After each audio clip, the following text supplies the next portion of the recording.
Ginkumpirma naman ni House Private Prosecutor Attorney Lorna Capunan nga ginsumiti na sang House Prosecution ang listahan sa mga testigo nga ipresentar sa impeachment trial.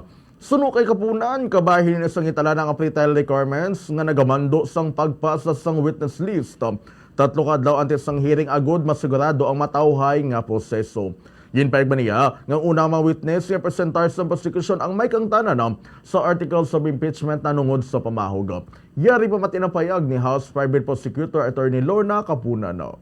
Ipapresenta niyo po for next week na i-submit niyo na po ba sa impeachment court? Meron na kaming sinabit kasi requirement ng pre-trial order na 3 days before the hearing, dapat ilista na namin ang mga witnesses para walang surprise. So, Ma'am, to be clear, ito po yung mga witnesses for threats kasi yun po yung nasa unang order of sa pre-trial order, yun po ang una, threats po.